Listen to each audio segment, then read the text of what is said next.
warahmatullahi wabarakatuh. Alhamdulillah. Wassalatu wassalamu ala Rasulillah Muhammad ibn Abdillah wa ala alihi wa sahbihi wa man walah. Subhanaka la ilma lana illa ma 'allamtana innaka antal alimul hakim. Rabbi shrah li sadri wa yassir li amri wahlul 'uqdatan min lisani yafqahu qawli, amma ba'du.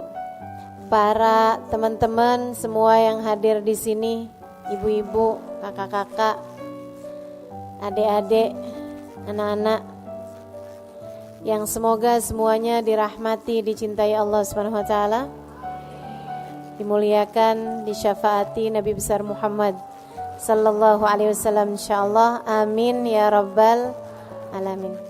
Dan pada hari ini kita punya tema wanita berkelas surga. Saudaraku sekalian saya muliakan, seperti yang tadi saya sampaikan, pilihannya tuh cuma dua, surga atau neraka. Surga kita belum pantas, tapi neraka kita gak kuat. Maka emang benar yang disampaikan dalam syair yang kabarnya syairnya Abu Nawas, kabarnya juga syairnya Imam Syafi'i atau ulama yang lain yang biasa kita dengar tuh. Ilahi lastulil firdausi ahla wala aqwa ala naril jahimi fahabli taubatan waghfir dunubi fa innaka ghafiru dzambin azimi.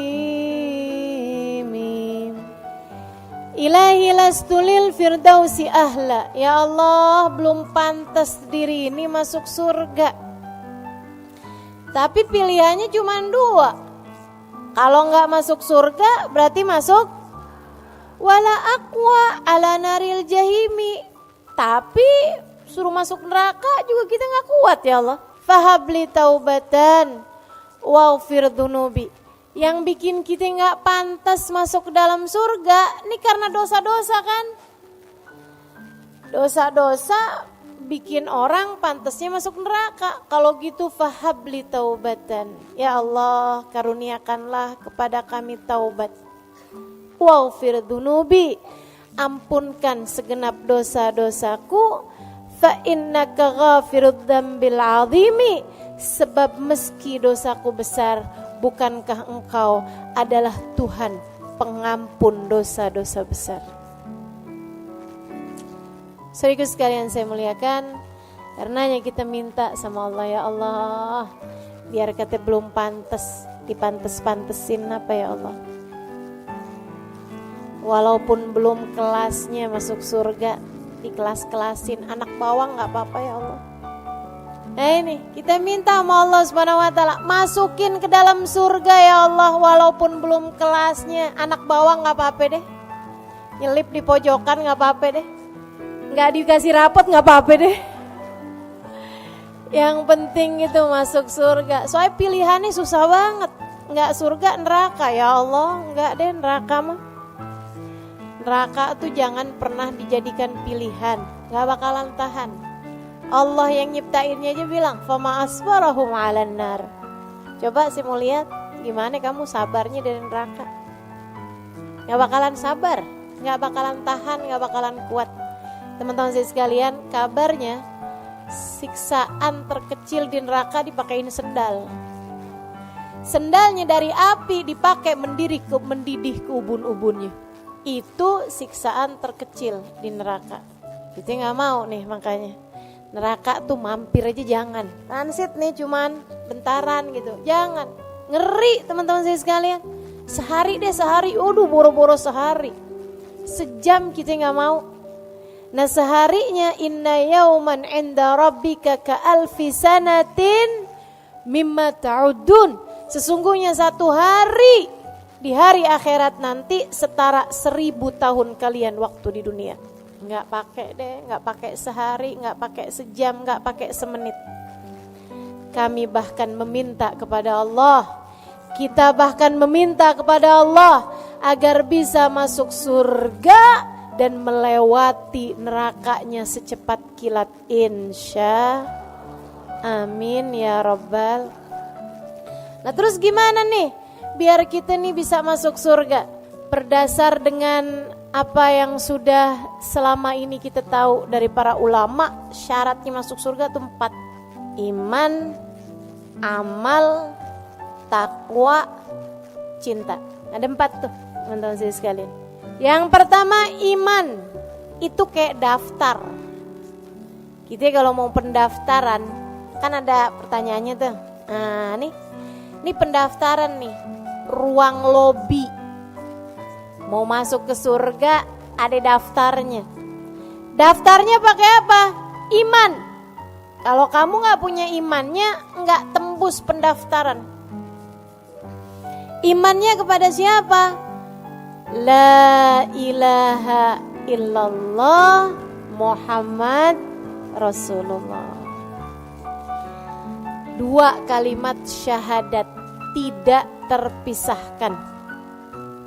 Makanya sampai-sampai ada tuh, saya pernah dengerin seorang ulama menyampaikan, kalau kamu cinta sama seseorang gak mau pisah sama dia, kalau lagi pisah ucapkan la ilaha illallah, dia ucapkan Muhammad Rasulullah. Suami istri misalnya gitu ya, suami mau pergi kemana, kita ngarepin mudah-mudahan baliknya ke rumah kita, jangan ke pintu orang. Kita bilang la ilaha illallah, dia bilang Muhammad Rasulullah. Nah insya Allah. Kenapa gitu? Insya Allah baliknya tuh kembali. Kenapa? Sebab kalimat la ilaha illallah dengan Muhammad Rasulullah itu tidak terpisahkan. Gitu. Boleh diamalin nih Ustazah? Silakan aja. Habis ini mendadak-dadak semua orang ngomong sama saya, la ilaha illallah Ustazah. Jadi nih pendaftarannya adanya di iman. Imannya 2, gak boleh dipisahin. Tuhanmu Allah, Nabimu Muhammad. Teman-teman sekalian saya muliakan, kalau udah 2 ini gak beres, 2 ini gak bener, 2 ini gak pas, maka gak bisa masuk dalam surga. Entah itu di la ilaha illallah atau itu di Muhammad Rasulullah. Punya la ilaha illallah doang, tapi gak punya Muhammad Rasulullah. Dia sih beriman Nabi Muhammad nabinya, tapi meyakini ada nabi lain sesudah Nabi Muhammad. Namanya Mirza Ghulam Ahmad dari India. Kalau nabi dari India kita gak percaya, gitu kan ya. Nah ini ada nabi, oh terkenal agamanya, namanya Ahmadiyah. Orang-orang yang imannya Nabi Muhammad diakuin sebagai nabi, tapi sesudah Nabi Muhammad ada nabi lain lagi, namanya Mirza Ghulam Ahmad. Wah ini bukan nih, dia nih gak lolos masuk di pendaftaran. Nah sono gak bisa, gitu ya. Atau misalnya la ilaha illallahnya benar, tapi Muhammad Rasulullahnya enggak, nabinya cuman sampai Nabi Isa. Oh gak masuk, gak masuk, gitu kan ya. Sebab Nabi Isa sendiri, orang kalau gak percaya sama Nabi Muhammad berarti gak percaya juga sama Nabi Isa. Kenapa gitu? Sebab Nabi Isa tuh bilang, sesudah saya akan ada nabi yang wajib kalian imani, namanya Muhammad. Kata Allah dalam Al-Quran, wa mubashiran birasulin ya'ti min ba'di ismuhu Ahmad. Aku ini, kata Nabi Isa, selain daripada menghidupkan orang mati, aku punya mukjizat. Selain daripada terutus menyampaikan risalah, kepada kalian semuanya, aku juga adalah seorang nabi yang diminta memberi kabar gembira bahwasanya sesudah aku nanti, ratusan tahun sesudahku, akan ada seorang nabi yang terutus namanya Muhammad di bumi, di langit terkenal dengan nama Ahmad. Jadi kalau nggak percaya sama Nabi Muhammad, berarti nggak percaya juga dong sama Nabi Isa. Sebab Nabi Isa memberikan kabar gembira tentang Nabi Muhammad. Jadi teman-teman sekalian, nih syarat imannya la ilaha illallah tambah Muhammad Rasul. Kalau nggak beriman sama Nabi Muhammad, atau percaya sih sama Nabi tapi tidak memuliakan Nabi. Nah, ini juga nih masalahnya. Tidak memuliakan Nabi. Nabi ya manusia biasa deh gitu. Nabi bisa bikin salah. Nabi bisa dikuasai hawa nafsu. Nih, yang begini nih, bermasalah sama imannya teman-teman sekalian. Makanya dicerita, pernah dikisahkan oleh guru saya, Sayyidil Habib Umar bin Hafid. Ada orang tinggal di Madinah, tiap hari sholat di Masjid Nabawi, subuh, duhur, asar, maghrib, isya. Kalau dia lagi ada di Madinah, sholatnya di Masjid Nabawi, rumahnya deketan dari situ. Sesudah dia tua, usia 60-an tahun ke belakang, meninggal dunia, dikuburin di Baqi, disolatin di Nabawi sebelumnya. Waktu dikuburin, tiap kali jenazahnya dihadap ke arah kiblat, ngebalik, nggak mau ngadep ke arah kiblat. Dikuburin lagi, balikin lagi, dihadepin ke arah kiblat, ngebalik lagi, diganjel pakai kayu, ngebalik sama kayu-kayunya, diganjel sama batu, ngebalik sama batu-batunya. Ditanyakan kepada para ulama zaman tersebut, mereka mengatakan ma arada rabbukum illa hadza faf'alu. Ya udah, emang Allah maunya gitu, biarin aja. Jadilah dia jenazahnya menghadap membelakangi kiblat. Syekh, kalau kayak gini nih kenapa? Katanya warga masyarakat. Syekhnya bilang berarti tidak mukmin di hadapan Allah, tidak muslim di hadapan Allah. Kenapa Syekh? Nah tuh saya nggak ngerti. Silahkan tanya kepada keluarganya, tanyain kepada istrinya. Istrinya bilang, waduh laki saya tuh bagus, sholatnya bener, amal dia punya. Dia bilang orangnya baik, sama keluarga baik, nggak pernah ninggal, jauh dari dosa-dosa. Ghairu annahu, hanya aja ada sebabnya saya rasa. Dia bilang tiap hari ngiter-ngiter di Masjid Nabawi, sholat tiap waktu di Masjid Nabawi, tidak pernah sekalipun berziarah ke makam Nabi Muhammad. Enggak punya cinta kepada Nabi, enggak punya Muhammadur Rasulullah yang mendarah daging dalam hatinya. Dia kira Nabi hanyalah seorang penyampai wahyu Tuhan yang tidak perlu dicinta, tidak perlu dihormat. Dia hanya condong kepada la ilaha illallah, tidak kepada Muhammad Rasulullah. Banyak nih, sekarang tambah banyak, memiliki kecondongan hanya kepada la ilaha illallah, tidak kepada Muhammad Rasulullah. Kalau udah urusannya cinta menabi, dibid'ah-bid'ahin seada-adanya. Orang bersuka cita, bersolawat, memuji-muji Nabi, dia yang gak terima. Dikata kalian berlebih-lebihan sama Nabi Muhammad. Merayakan maulid Nabi, gak ada dalilnya tuh. Ngerayain maulid dia sendiri, kagak dicari dalil. Teman-teman sekalian saya muliakan, ini berbahaya.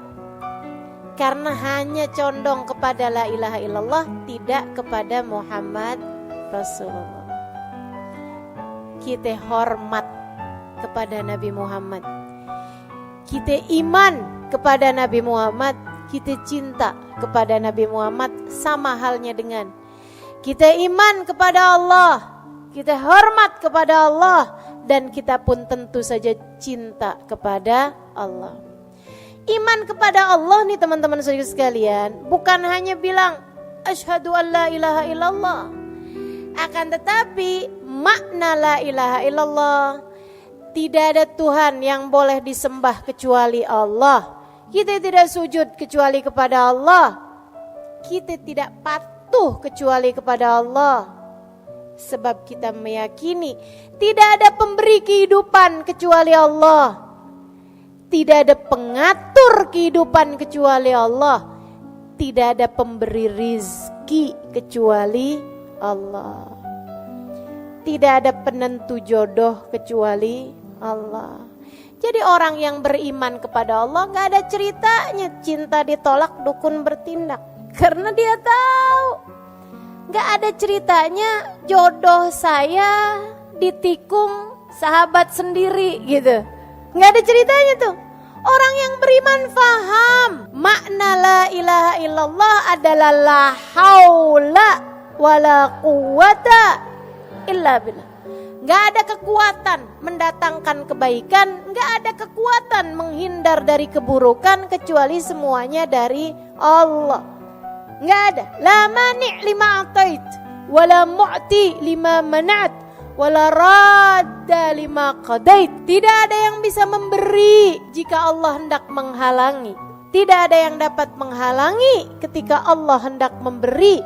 Tidak ada yang dapat menolak apapun yang telah menjadi keputusan Allah. Pun teman-teman saudaraku sekalian, orang yang beriman kepada Allah faham bahwasanya rezeki semuanya aturan dari Allah. Pembagian dari Allah. Nahnu qasamna bainahum. Kami udah bagi-bagi ma'isyatahum, penghidupan dunia mereka nih udah kami bagi, udah kelar. Rizqukum fis sama wa ma tu'adun. Kata Allah, rizki kalian udah selesai saya atur dari langit, dan semua yang sudah kalian dijanjikan udah selesai aturannya dari langit. Gak ada ceritanya rizki kita dimakan orang. Kalau dimakan orang berarti bukan rezeki kita, rezeki dia. Maka imanmu harus kamu perbaiki teman-teman saya sekalian. Waduh, ini suami di PHK, makan apa kita? Wah, kita nih kalau keluar dari perusahaan ini, makan apa kita? Waduh, makanya ada banyak orang-orang yang mendewakan atasannya. Ada orang-orang yang semacam menyembah pekerjaannya. Ada orang-orang yang menjadi abd, menjadi budak bagi uang, bagi harta, bagi dinar, bagi dirham. Ini yang dikhawatirkan Nabi Muhammad alaihissalam. Katanya Nabi Muhammad alaihissalam, inna likulli ummatin ijil, wa ijil ummati ad-dinar wa dirham. Setiap umat rasa-rasanya punya sesembahan lain selain Allah. Dan sesembahan umatku ad-dinar wa dirham, uang dan harta. Nih yang dijadikan sesembahan sama umat ini teman-teman sekalian. Maka imanmu itu adalah syaratmu menuju ke dalam surga. Pastikan kamu sudah memiliki kadar yang benar dari keimanan. Pastikan kamu sudah berkeyakinan dengan keyakinan yang benar tentang Allah dan Rasul-Nya. Sebab itu adalah gerbang pertama, pemeriksaan pertama, pendaftaran pertama bagi kelayakanmu untuk masuk ke dalam surga. Ayo beriman.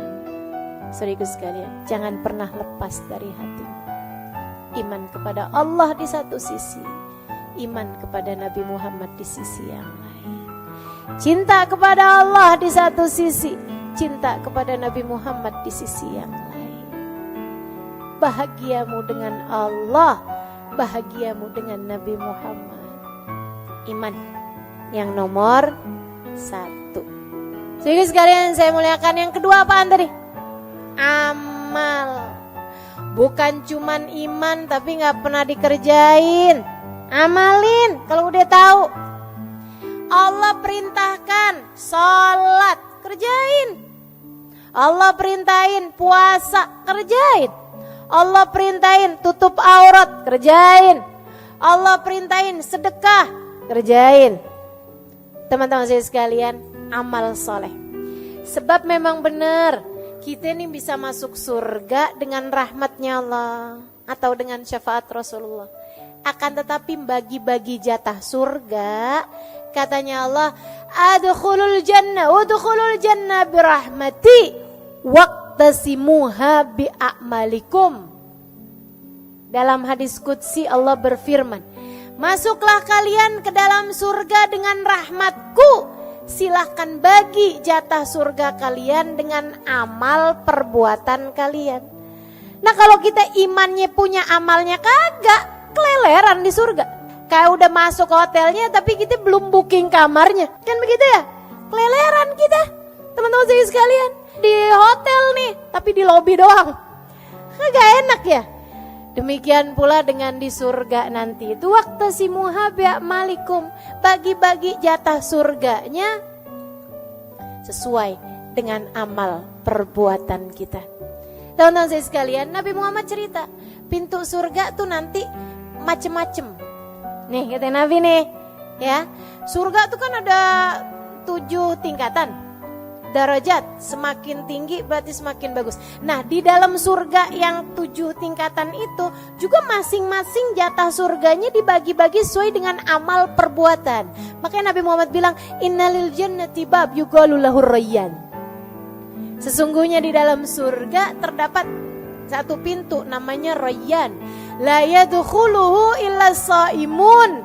Tidak ada yang masuk di dalamnya kecuali ahli-ahli puasa waktu di dunia. Puasa wajib iya, puasa sunnah iya. Puasanya bukan cuman puasa perut farji, tapi dipuasain seluruh anggota tubuh dari dosa. Walaupun udah malam tetap puasa perut dari kekenyangan, tetap puasa seluruh anggota tubuh dari dosa. Ini ahli-ahli puasa teman-teman saya sekalian. Ada pintunya sendiri namanya Rayyan. Kalau kita bukan ahli puasa nggak bisa masuk di sana. Ada pintu Nabi Muhammad cerita namanya Babur Rahmah. Babur Rahmah, pintu Ar-Rahmah, pintu rahmat. Itu buat siapa? Buat orang yang pernah ditinggal wafat oleh orang tercintanya waktu di dunia.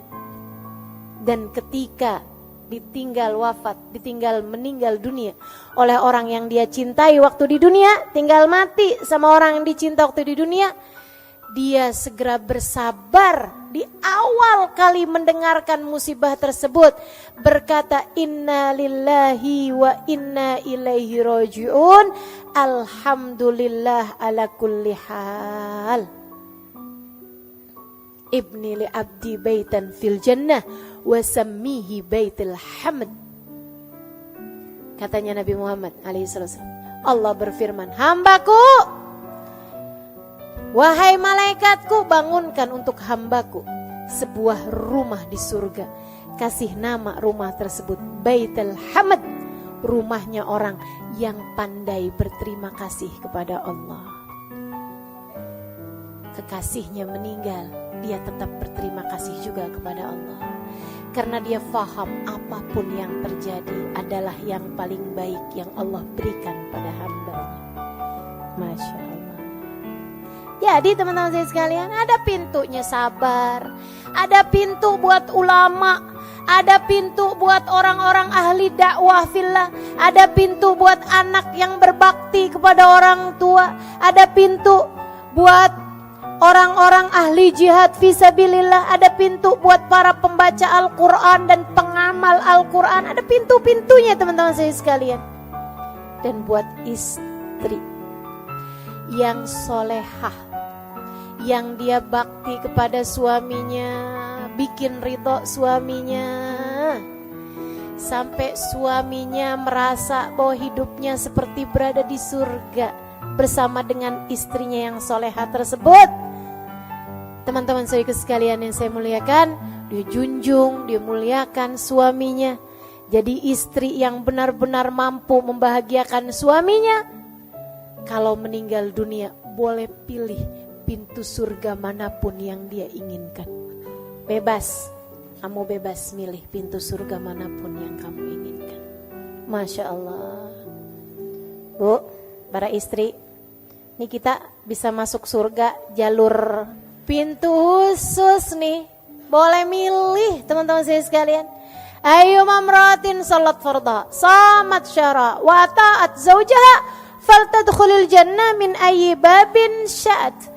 Kalau ada seorang istri, dia benar sholatnya, fardunya, dia benar puasa Ramadannya, Yang bolong-bolong ditambalin sesudahnya, karena dia mens, karena dia nifas, dia bayar sesudah bulan Ramadannya. Dia gak punya puasa sunnah banyak-banyak, dia gak punya sholat sunnah banyak-banyak, tapi dia punya amal ibadah berupa menyenangkan suaminya, sampai suaminya ridho kepada dia. Nanti kelak kalau masuk surga boleh milih pintu surga manapun yang dia inginkan. Kata Nabi Muhammad SAW. Tapi emang ya, nih kalau belum kawin sih belum tahu rasanya. Kayak gampang. Kayak gampang. Betul apa enggak? Ini yang belum kawin nih. Saya pengen kawin biar bisa masuk surga dari jalur pintu khusus.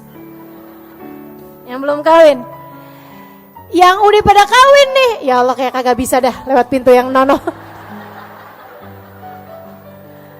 Ternyata jadi istri bukan main-main. Bener-bener itu ya.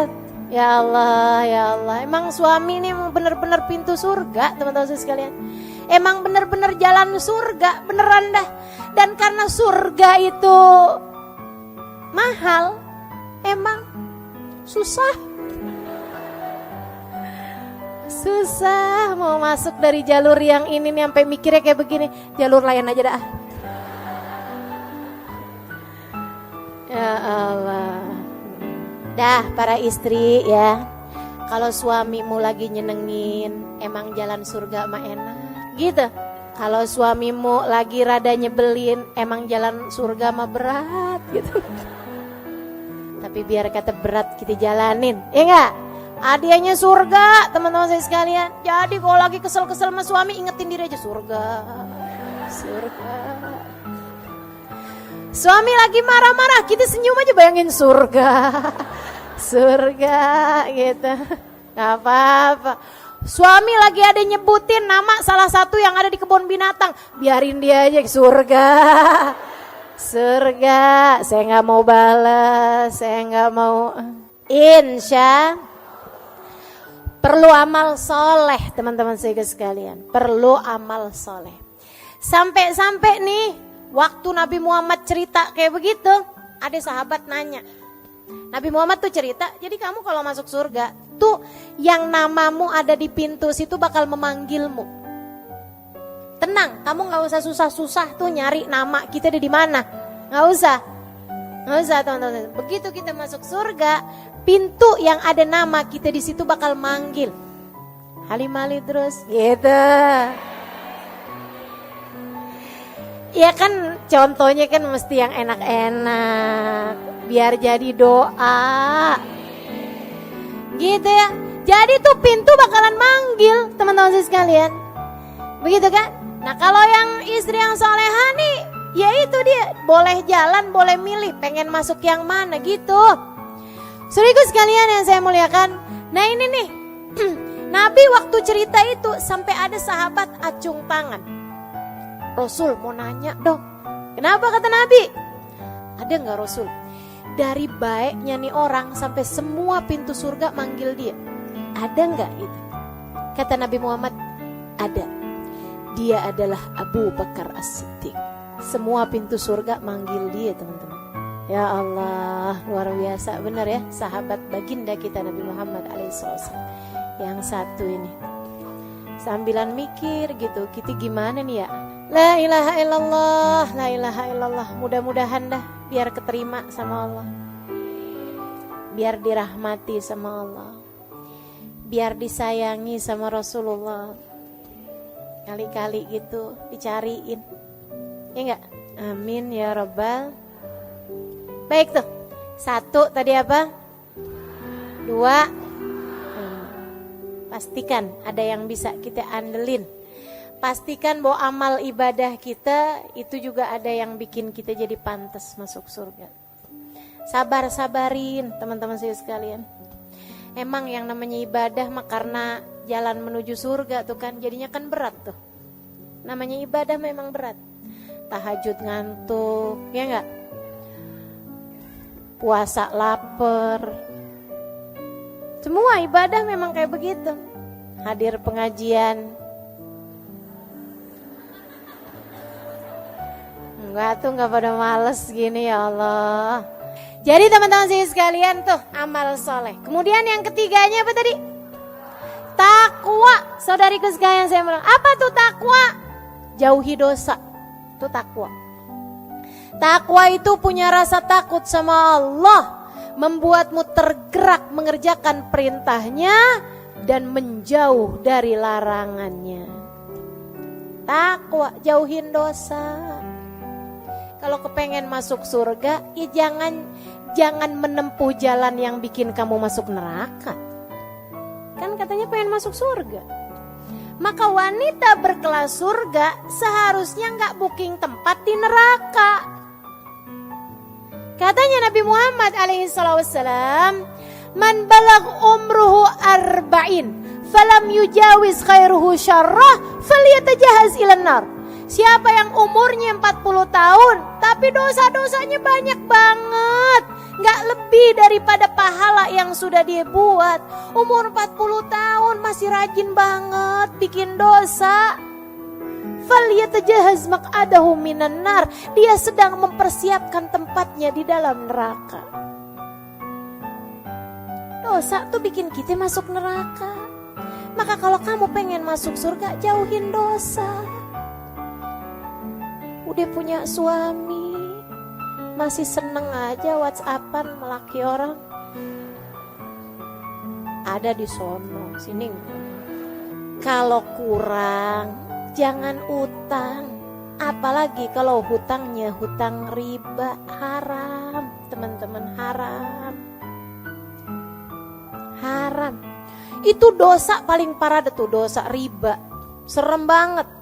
Dalam Al-Quran, ini saya kasih tahu ya, buat siapapun yang suka berhutang, apalagi kalau sampai hutangnya sampai hutang-hutang yang pakai ada ribanya, teman-teman saya sekalian. Utang yang sama temen aja, yang kalau dia lupa alhamdulillah, yang kalau dia nggak nagih-nagih berasa dapat rezeki hamba solehah. Nih teman-teman saya sekalian, itu aja bahaya loh, bisa nyegah kita dari surga, apalagi hutang riba. Saya kasih tahu, saudara sekalian saya muliakan, dalam Quran tuh ada 2 dosa yang Allah ancam. Dalam Quran ya, ada 2 dosa yang Allah ancam. Kalau kamu nggak berhenti, kamu ngajak perang denganku, kata Allah. Ada 2 dosa. 1 dosa bunuh Nabi, bunuh Nabi, bunuh Nabi. Nabi diutus ke atas muka bumi malah dibunuh, diancam perang sama Allah. Utusanku dibunuh, gimana nggak diancam perang sama Allah? Kamu berani-berani bunuh nabiku, kata Allah. Fa'dhanu biharbin minallah. Aku akan perangi kamu, kata Allah. Pantas dong dosa bunuh nabi. Saudara sekalian saya muliakan, dosa yang kedua, dosanya riba. Kata Allah, kamu nggak berhenti ngerentenin uang, kamu nggak berhenti berhutang riba, fa'dhanu biharbin minallahi ta'ala wa rasulih. Aku dan Rasulullah Muhammad mengumandangkan perang sama kamu. Makanya nggak ada ceritanya orang yang suka berhutang riba hidupnya bahagia. Cari aja. Apalagi yang ngerentenin uang, apalagi yang minjemin dengan berbunga. Itu kelar. Udah deh, diperangin sama Allah, gimana ceritanya seneng? Diperangin sama Allah Subhanahu wa taala. Maka saudara sekalian, yang mau masuk surga, kita cari kelas kita ini di surga nih teman-teman saudara sekalian. Mesti jauh-jauhin semua hal-hal yang bikin kita pantas ada di neraka. Jauhin semua yang bikin kita pantas ada di neraka dari semua jenis dosa-dosa. Nih dengan ya, jauhi apa nanya? Dosanya pacaran jauhin, dosanya ngomongin orang jauhin, dosanya fitnah jauhin, dosanya marahin suami jauhin. Emang dosa saja? Dosanya mukul anak jauhin. Ibu, dosa itu katanya Nabi maha kafisadrik, yang bikin nyesel di hati itu dosa. Dosa itu subhanallah. Sama Nabi Muhammad dikasih cirinya nih dosa nih. Maha kafisadrik wa karihta an yattali alaihin nas. Kamu mau tahu apa itu dosa? Yang bikin sumpek hati dan yang pekerjaan yang kamu nggak mau kelihatan sama orang lain. Itu dosa. Teman-teman saya sekalian saya muliakan, kamu di saat lagi mukulin anak, seneng gak kalau dilihat sama orang? Gak mau. Ibu-ibu saya sekalian, kamu lagi jalan nih sama anak kamu nih. Ceritanya nih, lagi pergi ke swalayan. Tahu-tahu anak kamu emang lagi rada bandel bertingkah gitu ya. Sampai kemudian dia nabrakin susu tumpah. Di situ di supermarket, ya Allah. Kita kesel banget sama anak kita kan. Mau kita jewer. Pas lagi mau jewer, Ustazah Halimah lewat. Misal. Kira-kira jadi apa nggak mau jewer? Ustazah, ya ampun. Doain anak saya deh Ustazah. Iya? Iya apa iya? Kayak gitu tuh pasti tuh. Saya tuh ya kalau ketemu sama orang di swalayan misalnya gitu supermarket. Emang Ustazah pergi ke supermarket? Ya ada lah, namanya kan saya kan ibu rumah tangga. Ada juga gitu, belanja, begitu kan ya. Teman-teman saya sekalian, saya ketemu sama orang di supermarket nih. Orangnya tahu-tahu belum pakai kerudungan. Ya, saya bahkan nggak kenal, saya bahkan nggak terlalu, kayak saya nggak semua orang saya kenalin kan. Kalau di pengajian mah kerudungan ya nggak. Pas ketemu sama saya gini, Ustazah, pegang-pegang rambut. Pegang-pegang rambut teman-teman saya sekalian. Padahal saya nggak ngomong apa-apa tuh. Ustazah doain dah Ustazah, ya ampun doain. Saya mau belum pakai jilbab Ustazah doain gitu. Nah itu karitan ya tali alaihin nas. Kamu nggak suka ada orang ngeliat, kan begitu tuh. Nah itu tuh yang namanya dosa tuh. Jadi ibu-ibu sekalian, yang namanya jewer anak dosa apa nggak dosa? Dosa. Mukul anak, nyubit anak, apalagi sampai merah dosa. Udah hindarin aja semua dosa. Kalau kamu memang pengen jadi hamba Allah yang pantas buat masuk ke dalam surga. Yang terakhir, pengen masuk di surga. Orang surga tuh ahli-ahli cinta. Cinta sama Allah, cinta sama Rasulullah, cinta sama apapun yang dicinta sama Allah, cinta sama siapapun yang dicinta sama Rasulullah. Tuh caranya buat masuk surga. Kalau kamu pengen masuk surga tapi sama itu sebel, sama no gak cocok, sama no gak demen, sama si itu bawaan pengen berantem mulu, kamu belum dapet persyaratannya, belum lulus persyaratannya teman-teman saya sekalian. Surga itu tempat kasih sayang. Wa qalu salama, tuh ahli surga tuh. Qalu salama, mereka selalu hanya akan berkata salam, damai, bahagia, senang gitu. Ketemu senyum tuh ahli surga. Saudara sekalian saya muliakan, kata Nabi Muhammad, innakum lan tadkhulul jannah hatta tu'minu. Kalian gak bisa masuk surga kecuali kalau kalian beriman. Walan tu'minu hatta tahabbu. Kalian gak bakal beriman kecuali kalau kalian saling cinta. Syarat mutlak buat masuk surga harus punya cinta. Siapa yang kita cintai? Semuanya kecuali setan. Semua mesti kamu cintai.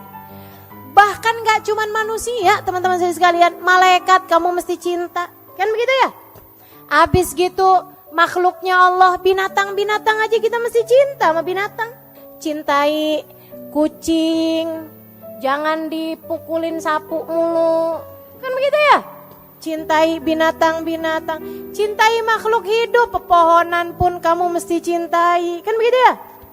Saudara sekalian saya muliakan, jangan nebang hutan sembarangan, jangan bakar-bakar hutan. Kan begitu tuh. Nih, kita mesti cintai makhluk Allah Subhanahu wa taala semuanya. Yang kita nggak perlu cinta cuman setan. Meskipun kebanyakan dari kita orang kita benci, setan kita friend. Ngefriend sama setan. Ya Allah, segala yang dibisikkan setan kita percaya mulu. Udah deh, nggak usah pergi ngaji. Mendingan hari Minggu kayak begini kita ke mall aja deh. Bener juga ya. Dia friend sama setan. Giliran diajakin sama temennya kita pergi ngaji yuk, ogah. Kan kita friend. Ya tapi gimana gitu. Jadi ternyata dia friend sih sama temennya, tapi lebih nge-friend lagi sama tuh teman-teman saya sekalian. Kamu mesti berhias cinta. Cintai semua orang. Cintai siapapun, teman-teman saya sekalian.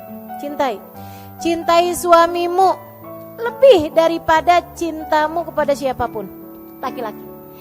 Cintai kedua orang tuamu lebih daripada cintamu kepada siapapun. Cintai anak-anakmu, ia akan dapat menjadi keterusanmu, kelanjutan ibadahmu ketika kamu sudah meninggal dunia nanti.